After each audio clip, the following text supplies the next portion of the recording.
प्रिय छात्रों, स्वस्थ रहो। आज हम साहित्य सागर में विनय के पद का दूसरा पद समझेंगे। पद इस प्रकार है। जाके प्रिय न राम वैदेही, तजिए ताहि कोटि बैरी, सम यद्यपि परम स्नेही। तजियो पिता प्रहलाद, विभीषण बंधु, भरत महतारी, बलि गुरु तजियो, कंत ब्रज बनितनहि। भय मुद मंगलकारी, नाते नेह राम के, मनियत सुहृद सुसेव्य। जहाँ लौ अंजन कहाँ आँख जही फूटे, बहुतक कहो कहाँ लौ। तुलसी सो सब भांति परम हित, पूज्य प्राण ते प्यारो। जासो होए स्नेह राम पद, ऐसो मतो हमारो। अब इसके कठिन शब्दों के अर्थ हम समझते हैं।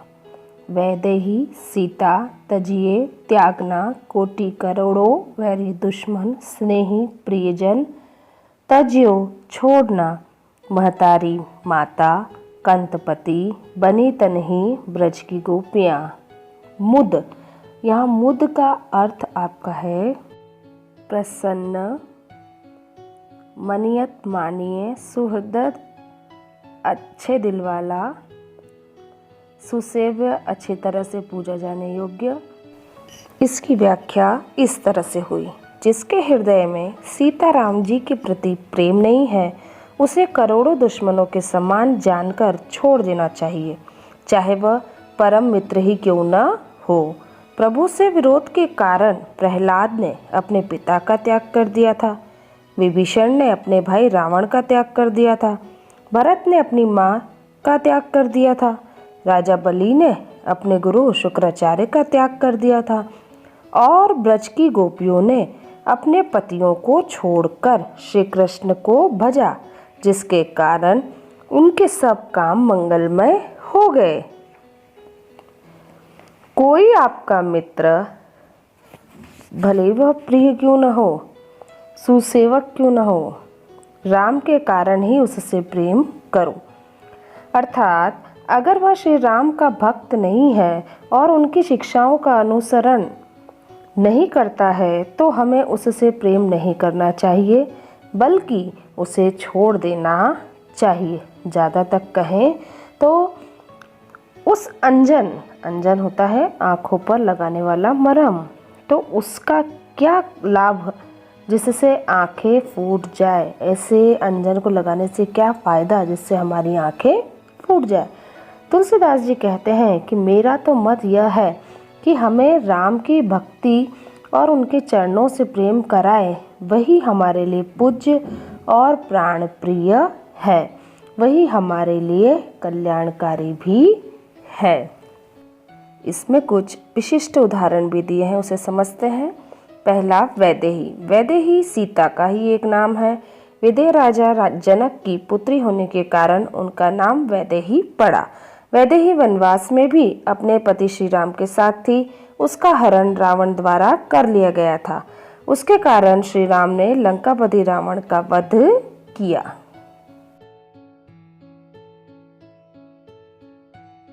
दूसरा पात्र है प्रहलाद। प्रहलाद हिरण्यकशिपु नाम के दैत्य का पुत्र था। हिरण्यकशिपु ने तपस्या करके एक वरदान प्राप्त कर लिया था, जिसके कारण वह स्वयं को भगवान समझने लगा था। उसका पुत्र प्रहलाद ईश्वर का भक्त था। हिरण्यकशिपु ने प्रहलाद की यह बात पसंद नहीं की, इसलिए उसे ईश्वर भक्ति से विमुख करने के लिए अनेक यातनाएं दी गई, पर प्रहलाद ने प्रभु भक्ति नहीं छोड़ी। हिरण्यकशिपु की बहन होलिका को अग्नि में न जलने का वरदान प्राप्त था। अपने भाई के कहने पर वह प्रहलाद को गोद में लेकर अग्नि में बैठ गई। होलिका जल गई और प्रहलाद का बाल भी बाका न हुआ। भगवान ने नरसिंह का अवतार लेकर हिरण्यकशिपु का वध किया था।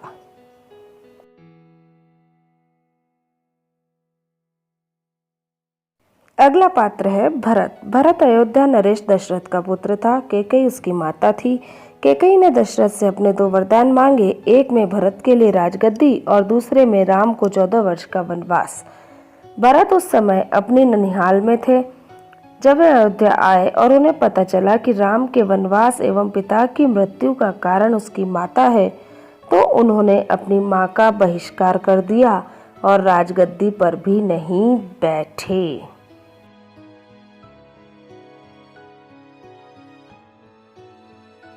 चौथा पात्र है बलि गुरु।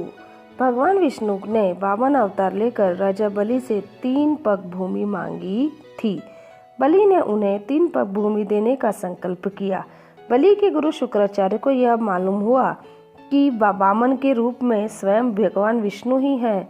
उन्होंने बलि को इसके प्रति सचेत करते हुए वामन को 3 पग भूमि न देने का आग्रह किया, पर बलि ने गुरु की यह आज्ञा नहीं मानी और सहर्ष एक पग में पृथ्वीलोक, दूसरे में आकाशलोक, तीसरे पग में स्वयं को ही वामन को अर्पण कर दिया। इस प्रकार बलि ने अपने गुरु का परित्याग किया।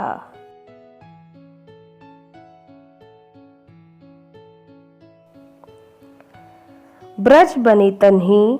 ब्रज की गोपिकाएं श्री कृष्ण से अनुराग रखती थी तथा उनकी रास लीलाओं में सम्मिलित होती थीं। उन गोपिकाओं के पतियों को इस बात पर उनसे विरोध था। उन्होंने उनसे रासलीला में सम्मिलित न होने को कहा, पर कृष्ण भक्त गोपिकाओं ने अपने पतियों की बात नहीं मानी।